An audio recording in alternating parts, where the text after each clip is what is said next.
Jaya Radha Madhava Kunja Bihari.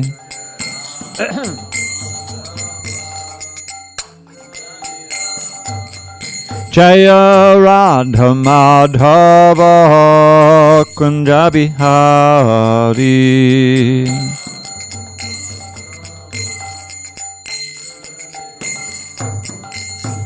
Gopi Janavallabha Girivara Hari.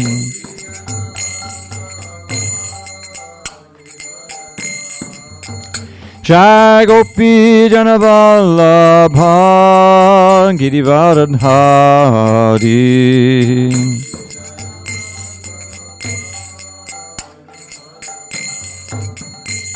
Yashodanandana Bhajana Ranjana. Yashodanandana Bhajana Ranjana.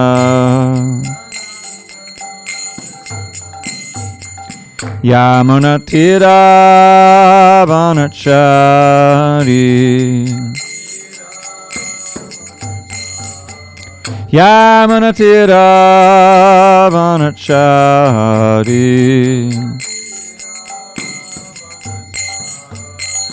Jaya Radha Madhava Kunja Bihari.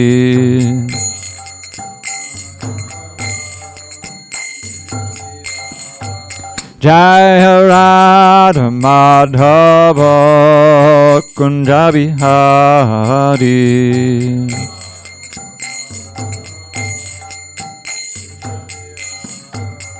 Jaya Radha Madhava Kunja Bihari.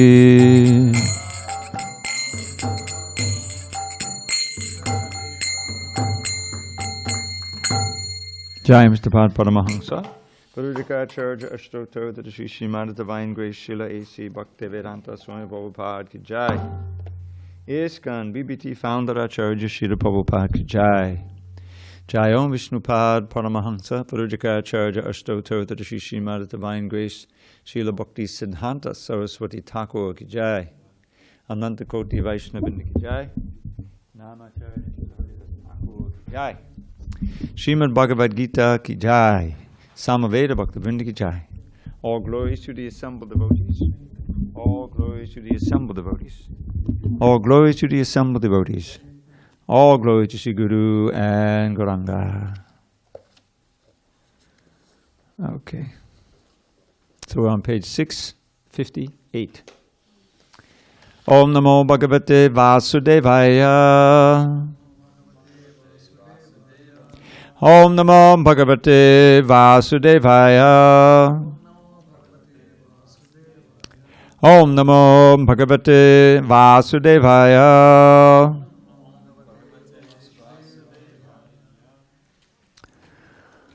On its 15th day of November 2021 in San Diego, we're reading from Srimad Bhagavad Gita as it is, translation and commentary by His Divine Grace A.C. Bhaktivedanta Swami Prabhupada.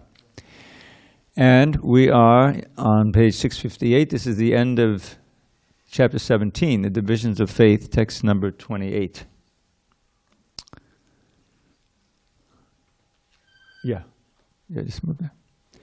Ashraddhaya Hutam Dattam Tapas Taptam Kritam Chayat Asad Iti Uchyate Partha Nachatat Pretya No Iha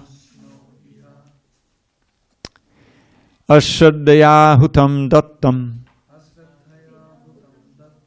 Tapas Tattam Kritam Chayat Asadit Uchyate Partha Nachatat Pretya No Iha Ashraddhaya Hutam Dattam. You got the page there? 658? Yeah. Okay. Ashraddhaya Hutam Dattam tapastaptam kritam chayat asadit yuchyate partha nachatat pretyano iha ashraddhayahutam dattam tapastaptam kritam chayat asadit yuchyate partha nachatat pretyano iha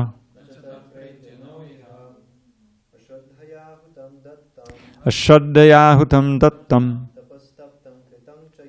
tapastaptam kritam chayat asadit yuchyate partha nachatat pretyano iha ashraddhayahutam dattam tapastaptam kritam chayat asadit yuchyate partha nachatat pretyano iha. Sal, you want to try? No, okay. How about on this side? Ravi too. Ashraddhayahutam dattam tapastaptam kritam chayat asadit yuchyate partha nachatat pretyano iha. Over here? No? No? Okay. That's okay. Anyone in Zoom land? Sorry, go ahead, Prabhu. No, please, Dhanabari, go first. Thank you. Asraddhayahutam dattam Ashraddhayahutam dattam tapastaptam krutam chayat tapastaptam kritam chayat asadityu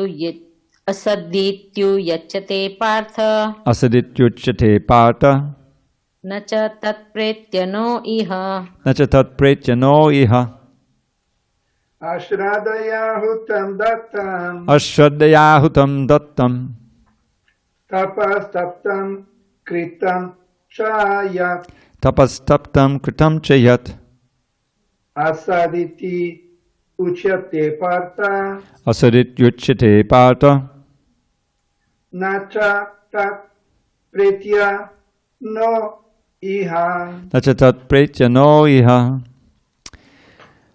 Ashraddhaya, without faith, hutam, offered in sacrifice, dattam, given, tapaha, penance, taptam, executed, kritam, performed, cha, also, yat, that which, asat, false, iti, thus, uchyate, is said to be, partha, o son of Pita. Not, never, cha, also, tat, that, pretya, after death, na, nor, iha, in this life. Translation.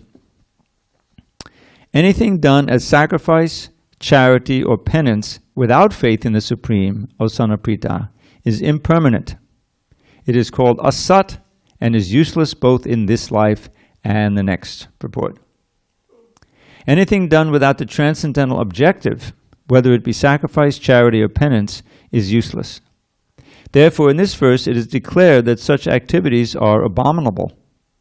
Everything should be done for the Supreme in Krishna consciousness. Without such faith, and without the proper guidance, there can never be any fruit. In all the Vedic scriptures, faith in the Supreme is advised. In the pursuit of all Vedic instructions, the ultimate goal is the understanding of Krishna. No one can obtain success without following this principle. Therefore, the best course is to work from the very beginning in Krishna consciousness, under the guidance of a bona fide spiritual master. That is the way to make everything successful. In the conditional state, people are attracted to worshipping demigods, ghosts, or yakshas like Kuvera.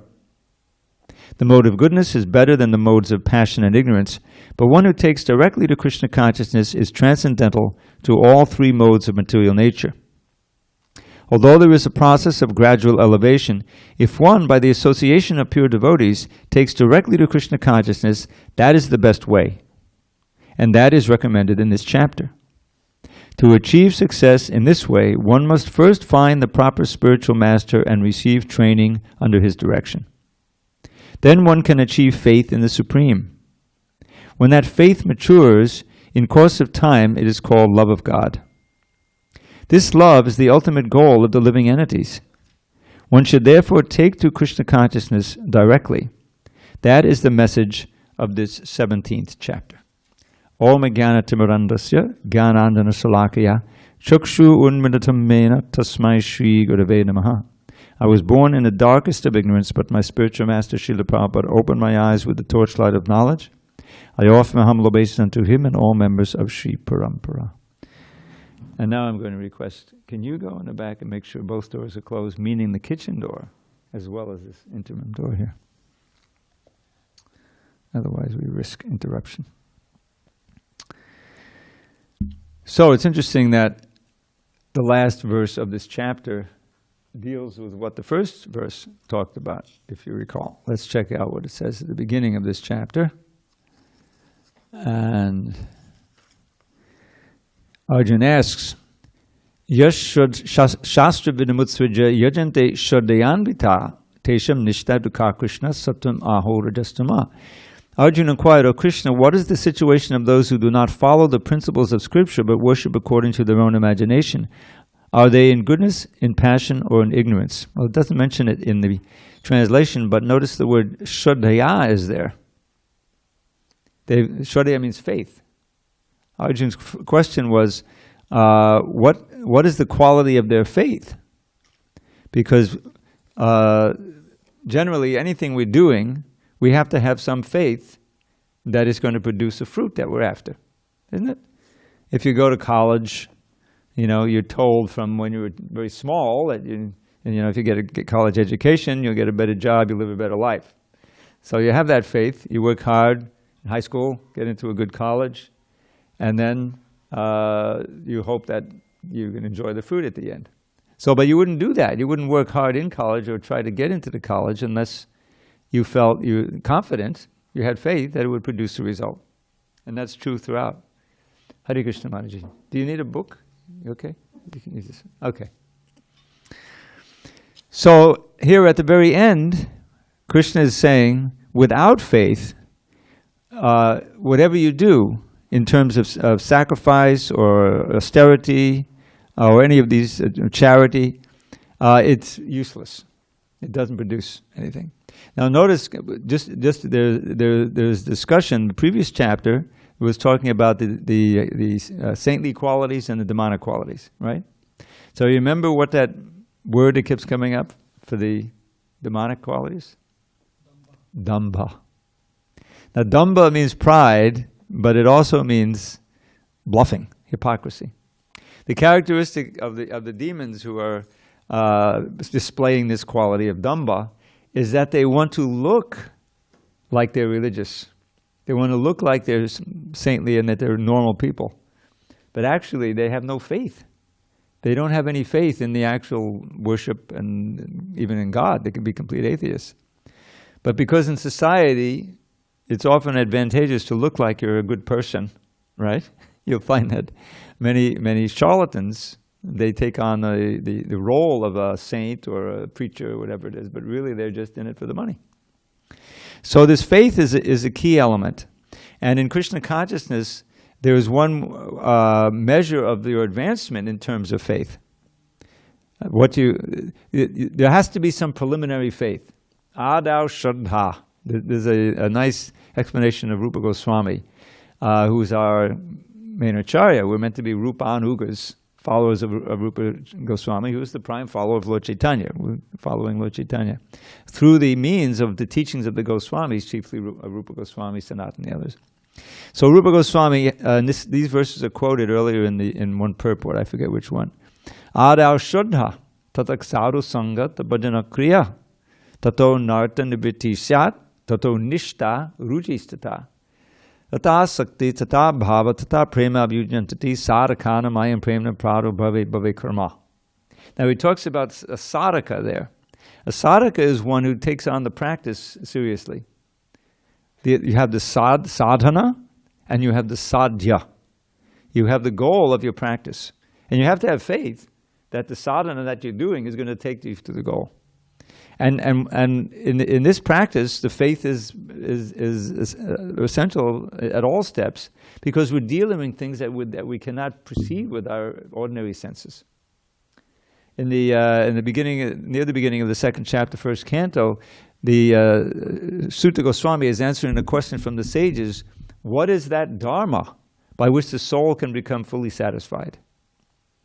And the very first verse, he implies the need for faith. He says, Savaipang sangparo dharmo yato bhaktir adhokshaje ahaitukya pratayata yatma suprasidati. Very important verse. Because we should want to embrace real dharma in this human form of life. Without being able to understand what dharma is, real dharma, and engage in it, then our life degrades to animal life. This is in the Hitopadesh. You know what Hitopadesh means? Instructions for the benefit, right, of the people. Hita means welfare. So it says there, what is it? Ahara nidra bhayamaitanangsha samanyamaitan pashabin naranam dharmo hitesham adigo vishesho dharmena hina pashubi samana. That we share with the animals, understanding the basic philosophy that we've come up through the animal species to get the human life. We've been through all of that many, many times maybe. So there's a certain residue of that, a kind of an animalistic nature that we can easily devolve to. So it says here that we share these basic four things with the animals. We eat, the dogs eat, eating, sleeping, mating, and defending.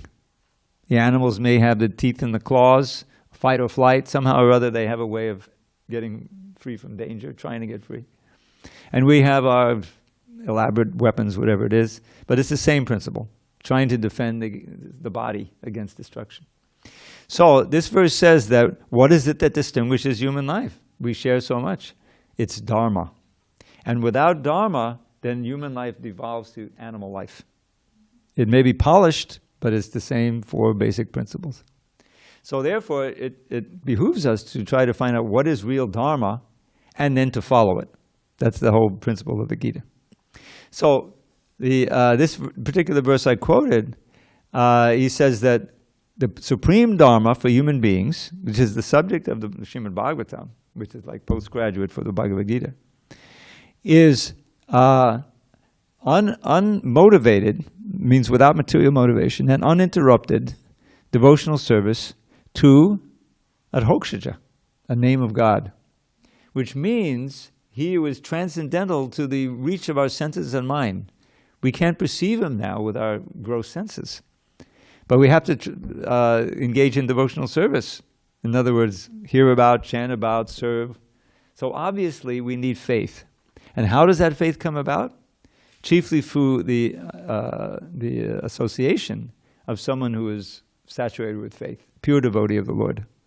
Now, that association may come directly, and we should try to get direct association with such a devotee. But it can also become indirectly through the medium of things like books. And now we have through other media, where you can be imparted with that faith to try the practice. This was Prabhupada's way in which he implanted devotional service, planted the seed. There's one of the volumes of that Lilamrita biography of Prabhupada is called Planting the Seed. That was the first volume that was printed, the second volume in the chronology. The first volume is a lifetime in preparation.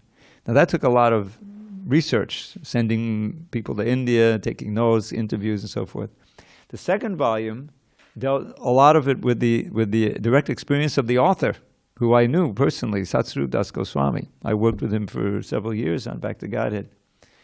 And he was there. He was one of the first disciples, 26 Second Avenue. So a lot of it he was writing from his own experience. So anyway, that came out first. And it was all about, planting the seed of faith and devotion and bhakti in the hearts of people who never heard of such a thing, in the Lower East Side, in New York, famously. So that seed of faith in the process and the interest of practicing the process is the essential first step. And so that's Shraddha. Adhav Shraddha, tadak sadhu sangha. And what happens? You come into the association of devotees. Just like here, we're in the association of devotees. We're not speaking about anything about devotional service, yoga, transcendence, That's why you come here. And then there'll be a nice arti and kirtan, some prasadam. In other words, a standard program of all kinds of ways in which you can perform devotional service. You're performing devotional service right now. Oh, one more service. We shouldn't keep that on the floor. Yeah, sorry. Yeah. So service begins with hearing, actually, and then progresses to chanting and other things. So that preliminary faith, it doesn't mean absolute faith. It means enough interest to at least check it out, right? And some of you are beyond that stage, more serious practitioners. But that faith has to be there. So without that faith, there's some other motivation involved, and you can't get anywhere. That's why he says it's completely useless. What is it? Asat, and is useless both in this life and the next. So we may perform the charity with some material motivation, right? Without faith in the Supreme. Well, charity looks good.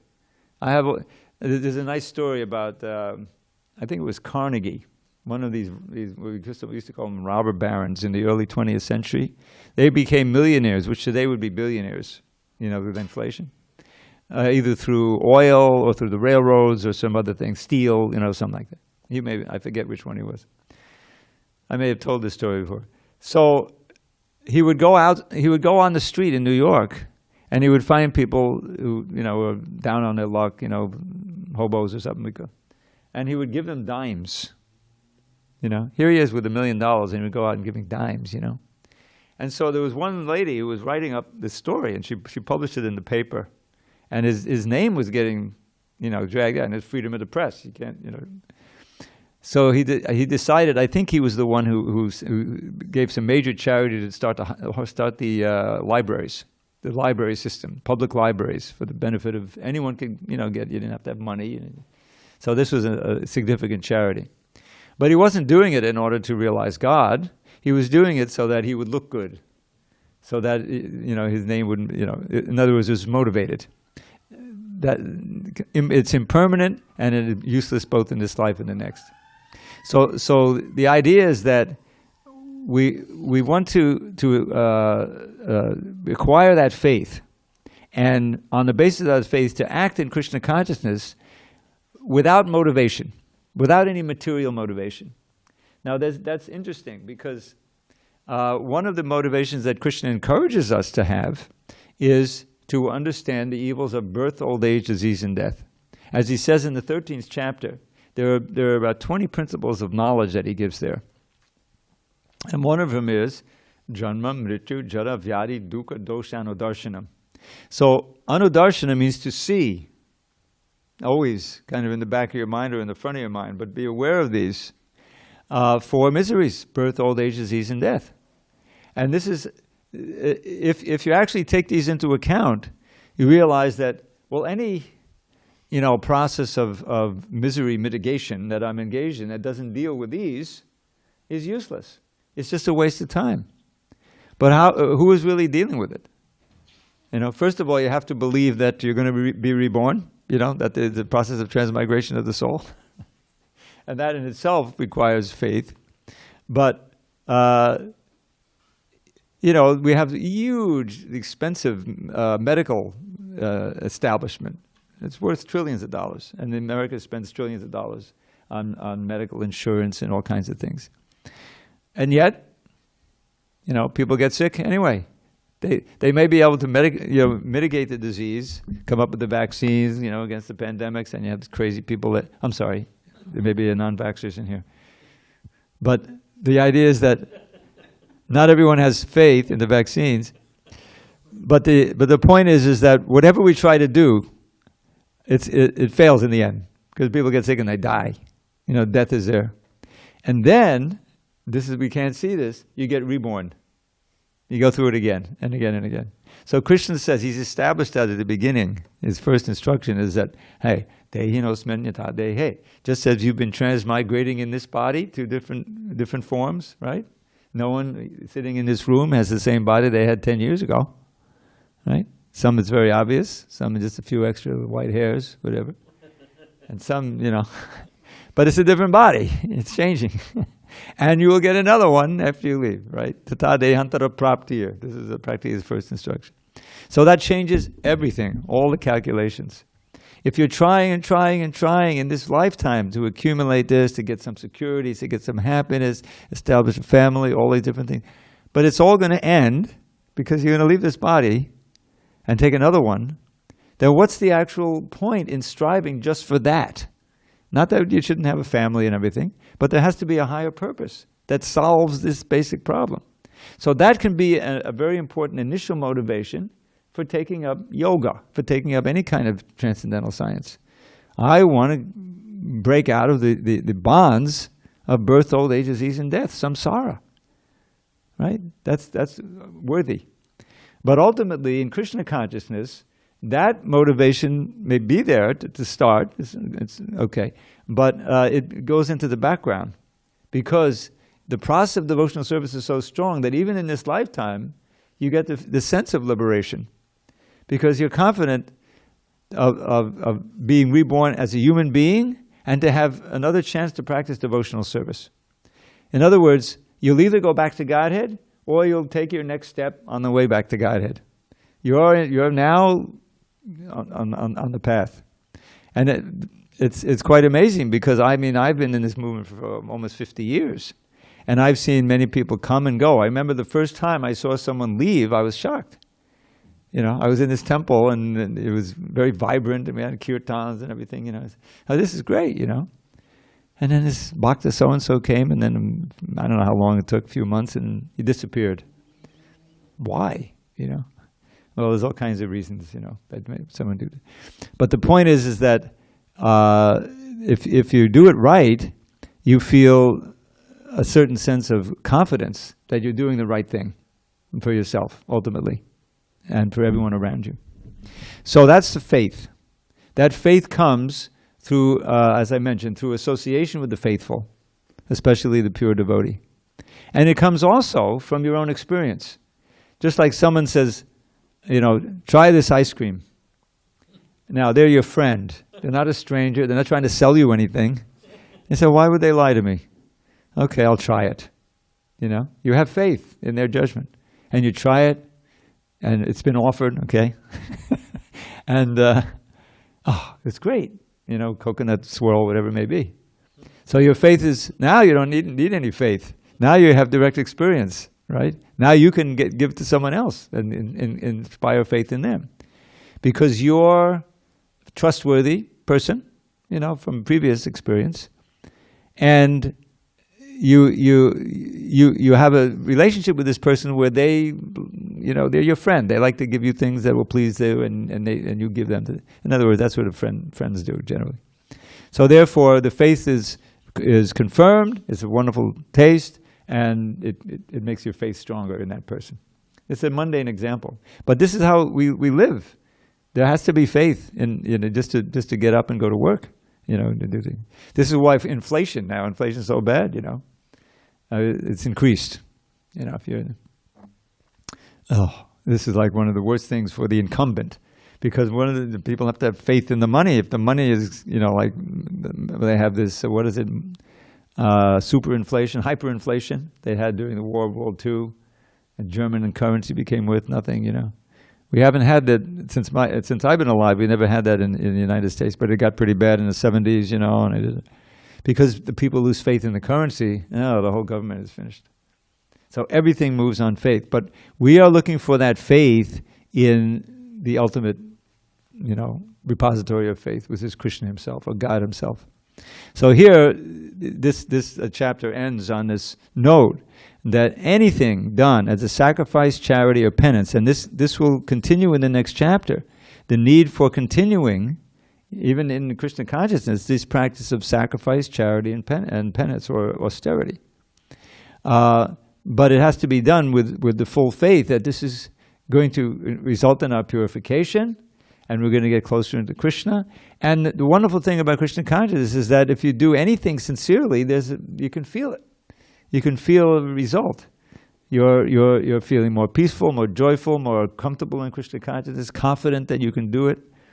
And Krishna is helping you from within. That's the whole idea. That the yogis don't have that. Certainly the gross materialists don't have that. They're not being helped by Krishna. He may be giving them their intelligence how they can do it, but he has, he's acting as the super soul there, more or less the official giver, rather than as someone who's a receiver and a reciprocator of your love and devotion. There's a whole difference there. So this next chapter will contain the perfection of renunciation, the conclusion, and we'll see what real faith in the process ultimately culminates in near the end of the chapter. Okay, so if there are no comments or questions, I'm going to... Krishna Prabhu. Haribol, Dhanavai. Yeah, the next class. I have a quick question. Sure. I have asked this before, but I still don't understand. Is that Janma Mrityu Jaravadhi Dukkha Dosha Nudarshanam?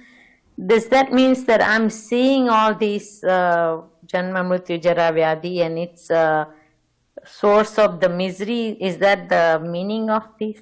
No, what this is Krishna's. This is one of the elements of knowledge, and the dosha anudarshanam. Dosha means the fault, a fault, right? Something you don't want, and so to always, it means to see or to have in the back of your mind, as a guidance that these evils or these faults of birth, old age, disease, and death, and which you cannot mitigate. You can't really do anything about until and unless you become free from the bondage of a material body. In other words, if you're situated transcendentally, then those things, the presence of those won't bother you as much, because you're confident that you're going to be situated in your spiritual body. If you have no idea, then it becomes the most terrifying thing in the world. It's the unknown.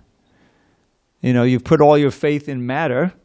You put your faith in your insurance, your money, your family. This is the beginning of the second chapter, where the question is raised by Parikshit Maharaj, who's about to die.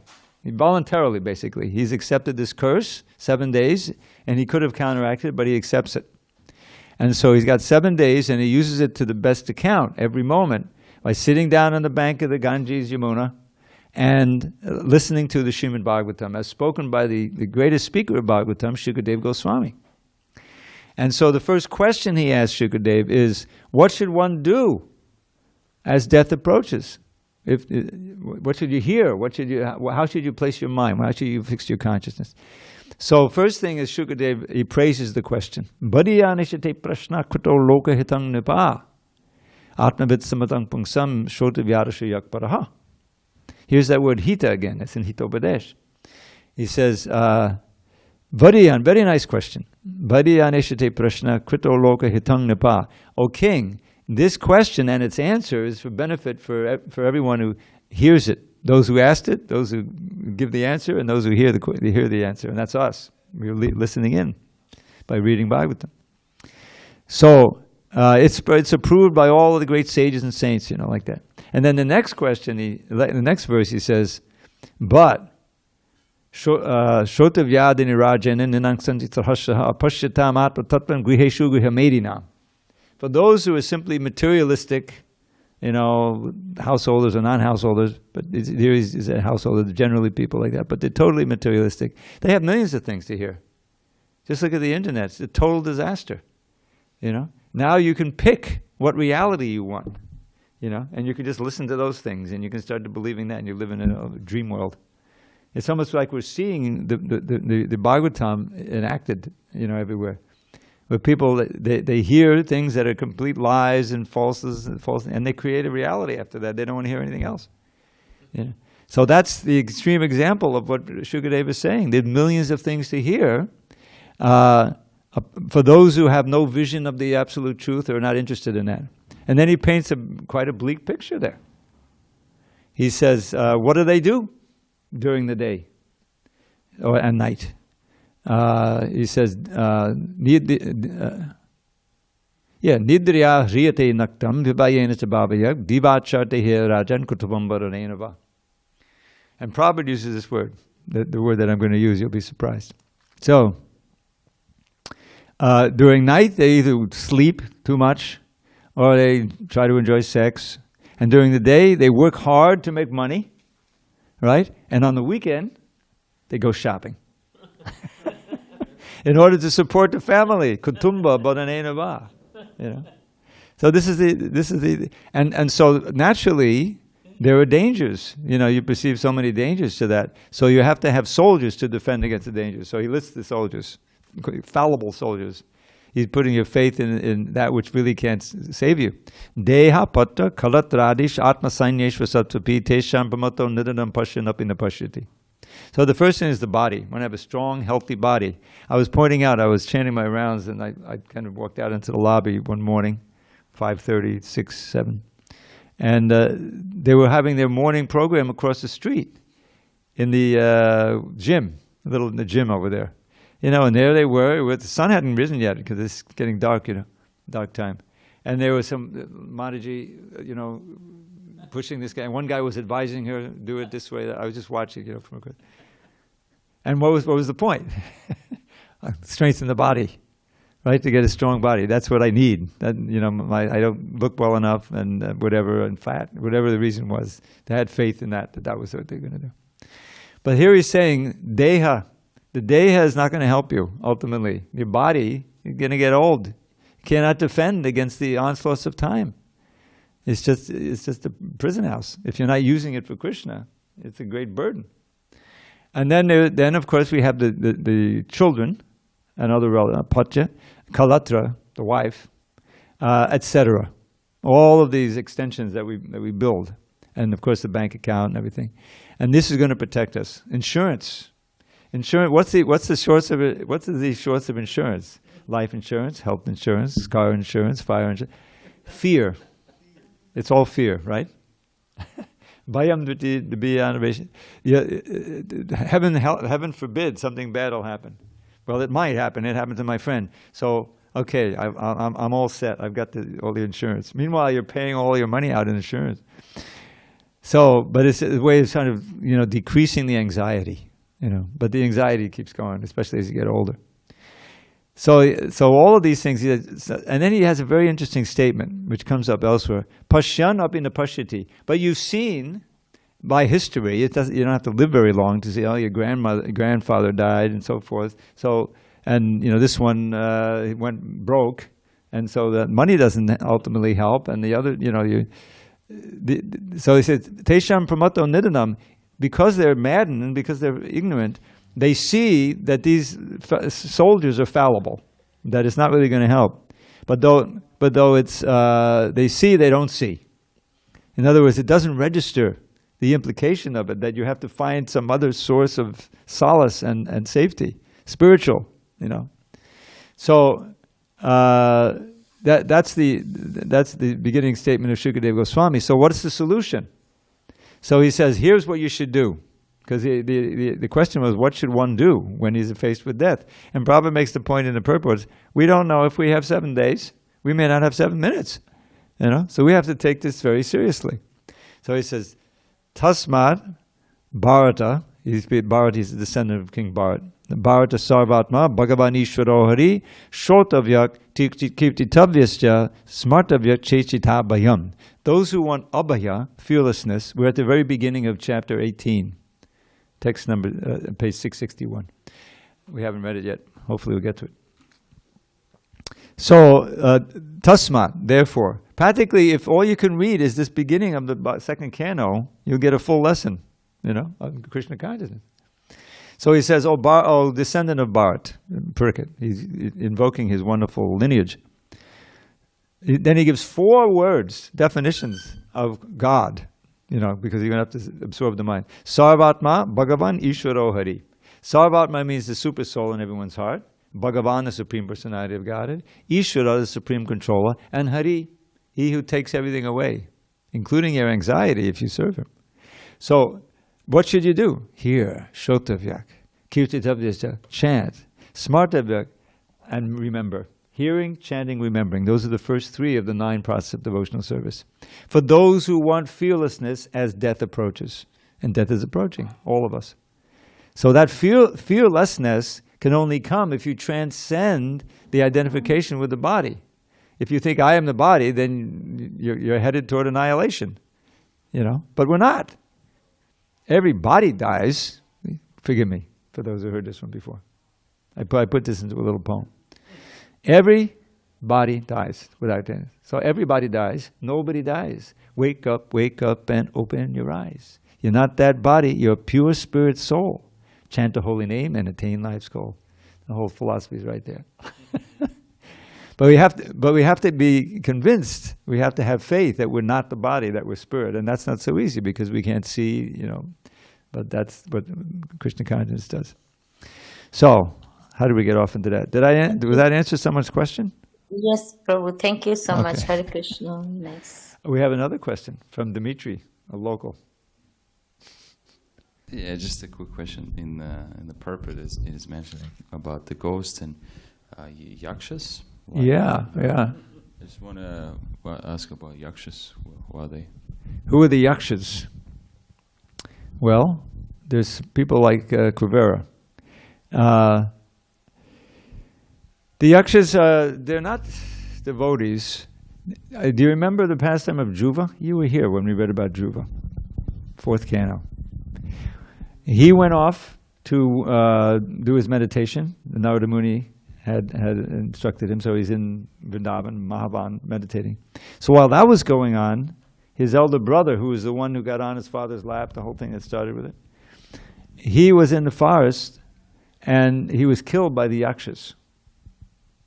And unjustly, So they're kind of, they're not devotees, generally. And so then Dhruva, when he came back, he went after the yakshas. He started killing them wholesale. And Kuvera had to come and please, yes, but you've gone, the scale is even now, you've done enough. So he desisted from that. So there are so many groups like this that are not devotees, and they have various levels of affection, being affected by these lower modes of nature, and the yakshas are some of them. Oh, okay. So it's like worshipping. They're not as bad as rakshasas, but but almost as bad. Well, they're just lower beings. Okay, thank you. Okay. So should we go on? Let's launch into the 18th chapter. The conclusion, the perfection of enunciation, text number 1, page 661. Arjuna vacha sannyasya mahabaho tattvamichhami veditum tyagasya cha vrishikesha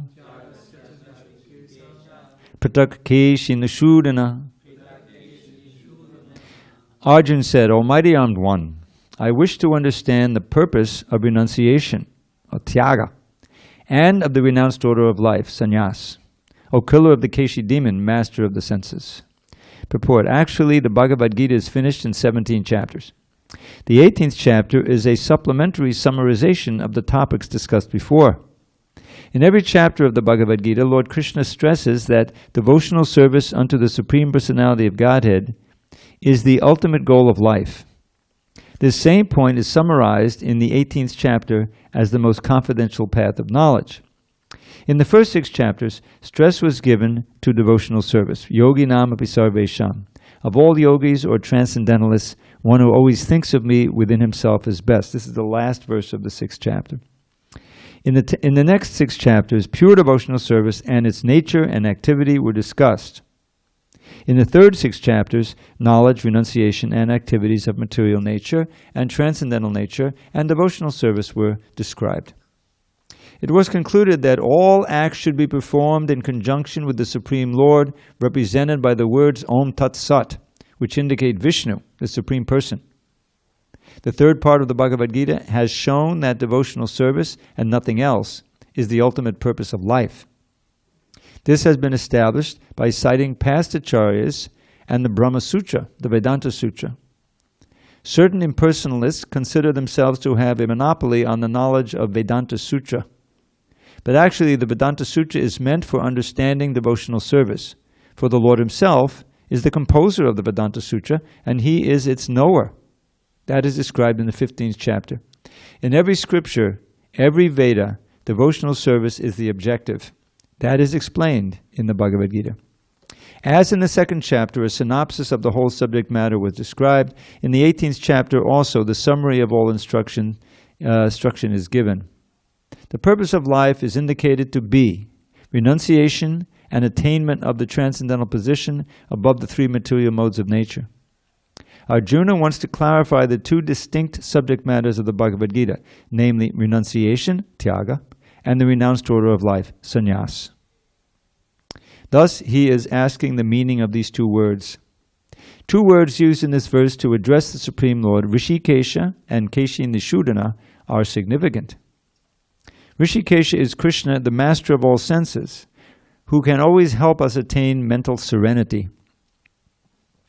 Arjuna requests him to summarize everything in such a way that he, Arjuna, can remain equipoised. Yet he has some doubts, and doubts are always compared to demons. He therefore addresses Krishna as Keshi-Nishudana. Keshi was a most formidable demon who was killed by the Lord. Now Arjuna is expecting Krishna to kill the demon of doubt. Okay, Shukri. What was that form that demon was in? Keshi. You forget. You don't remember? A horse? Yes, a big horse. Sorry to put you on the spot. Yeah. Very good, very clever.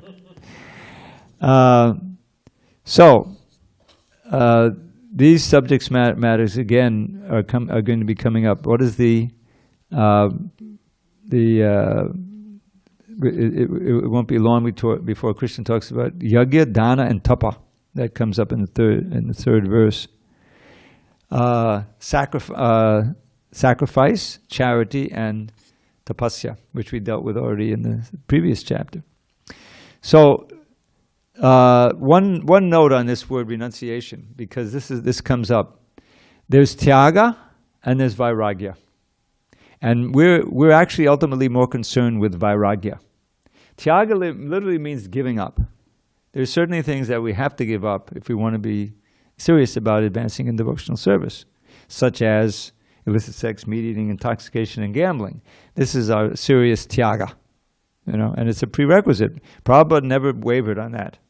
And in this way, he distinguished himself from a lot of the other bogus yogis. So you can do whatever you want. Just come, practice sitting postures, and when it comes time to get your mantra, it costs $135. That was in 1961. Now it's more like $1,000. But Prabhupada never asked for any money for the Hare Krishna mantra. Not a penny, never. Just give it out freely. But for those who wanted to be serious and get initiated, and you had to follow those four regular principles. That's genuine tyaga. The tyaga means literally giving up. But most of the time, we're concerned with vairagya. As Sarvabhauma Bhattacharya famously said in the verse about Lord Chaitanya, after he'd been converted, he was like one of the top impersonalists, Mayavadis, in India at the time. Very learned. But when he discussed Vedanta Sutra with Lord Chaitanya, he was converted. And then Lord Chaitanya revealed to him that he actually was Krishna himself. So this verse describes Lord Chaitanya as Krishna. And he says, Vairagya vidya nita bhakti yoga shikshartameka purusha purana. Shri Krishna Chaitanya Sharira Dhari Kripambudayas Tamaham Prapadde. A very nice verse.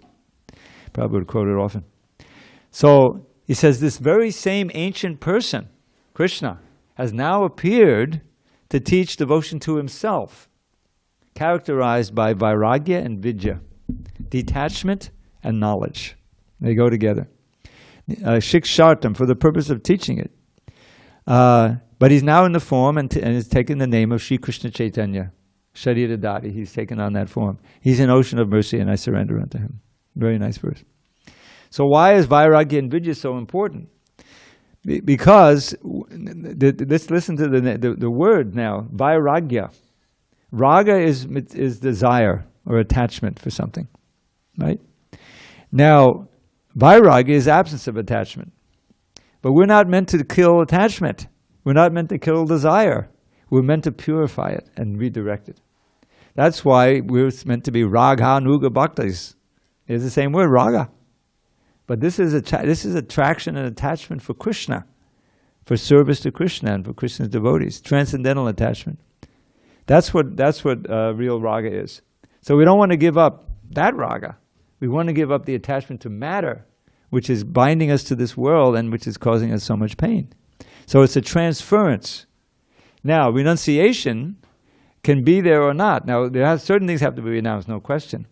But it can sometimes be puzzling because there's some Vaishnavas who are very wealthy. Ambarish Das, very wealthy. But he's a great hero in the movement. He took his millions, literally tens of millions of dollars. And he built Prabhupada's Samadhi tomb in Mayapur. Yeah, in the years after Prabhupada disappeared, his Samadhis weren't coming up as they should have in Vrindavan, for whatever reason. So he took it upon himself to simply build it himself, $13 million. That was in the early 80s. And then, as you may know, he sunk tens of millions of dollars into this temple of Vedic planetarium. And he goes on tour and he's able to speak in these circles of, successful businessmen because he's showing the way, especially in India, raising so many millions of dollars. So Lord Chaitanya also had, he had some kings, Prataparuja, he had so much. So it wasn't necessary that he, give up his kingship and become a Swami. But he showed his humility by sweeping the way in front of Jagannath. You may have seen that, heard that. That's very important. And he spent so much money, in facilitating Lord Chaitanya's, when they would all the devotees would come from Bengal, he would give them all quarters and everything. So the point is, whatever we have, if we use it for Krishna, that's the perfect renunciation. That's really vairagya. More important than just, literally giving up. There was one case where one of these yogis who came to America before Prabhupada, he was offered some money. He said, no, we don't touch money, like that. So Prabhupada said, if you do it for me, he said, yeah, bring as much as you want. He'll print books. He'll build temples. This is what he did, Whatever money came, his spiritual master told him, if you ever get money, print books. Prabhupada spent time as a pauper. He certainly, wasn't. But when he came to America, he got some money, immediately spend books, immediately buy temples. And that's why the movement grew. He remained untouched. There was, the money was Krishna's. That's what it means that Krishna is, Rishikesha. He's the master of our senses. So one who is in that's real sannyas. It doesn't mean that you literally have to give up everything. It means that you literally have to use everything that comes your way in Krishna service. Even Rupa Goswami, Sanatana Goswami, they lived as austerely as you could possibly live. They didn't even have a house. They hardly slept or ate. Whatever clothes they had, they picked up off the street. How could you live more austere than that? Yet when Sanatana Goswami had the opportunity, there was a salt merchant who build a temple, and the Madan Mohan was built. Similar thing with the Govinda temple, all the temples were built that way. The Goswamis maintained their renunciation, but they use Krishna's energy in Krishna's service. That's real vairagya. In fact, there's a very important verse, I'm glad I was reminded, what is it called? Yukta vairagya versus polgu vairagya. Polgu vairagya is fake vairagya. It's very weak. It's just for show. But yukta vairagya is detachment that helps you link to Krishna. So this definition is there with Rupa Goswami. And he says, anasaktasya vishayanyataham prayunjata nirbandha Krishna sambandha yuktam vairagyam uchyate. Without attachment to the objects of the senses, but where appropriate and where possible, engaging the valuable things of this world in Krishna service, that's called yukta vairagya. And that leads to more and more purity and devotion. Polgo vairagya is prapanchikriya buddhya hari sambandhi vastunak mumukshabi parityago vairagya polgo katsya. Notice the word tyaga is there. Now Krishna is talking about tyaga here, but but this is another kind of tyaga. Prapan means that even those things that are related to Hari, such as this temple, the prasadam, the deities, the holy name, the impersonal thing, that's also material. It's all material. The deity is stone, the name is an ordinary sound. You can see that this makes your skin crawl, right? There's a verse that anyone who thinks like that is living in hell. Yeah, if you think the deity is made of stone, so that's that's Polgu Vairagya, meaning it's very weak and it's not really sincere. And you can, and if you're able to perceive that in the heart of such a person that there's all kinds of material desires for name and fame and whatever it may be, you know, because you can't be without some desire. Your desire has to be there. Desire to love Krishna, desire to engage Krishna's energy, including other living entities, in Krishna's service. That's the best service. And then you remain, well, all you're left with, which is the most valuable thing, is your attraction for Krishna. This is what he bestows upon you. The greatest treasure of all, more valuable than billions of dollars of gold, is that prema pumarta mahan. The greatest, arta means value. The greatest goal of human life is love for Krishna, which comes the more that we can practice this yukta vairagya. Detachment for our own sense gratification, but engaging it for Krishna's pleasure. And because we're part and parcel of Krishna, we enjoy more and more spiritual happiness that way. Real happiness. That doesn't end with the end of the body, whereas everything else does, either at that time or earlier. Okay, we've gone over time. Thanks you for your attention. All glories to Srila Prabhupada. Hari Hari Bol. Please join us tomorrow. We'll make a little progress in this 18th chapter. Yeah. Okay.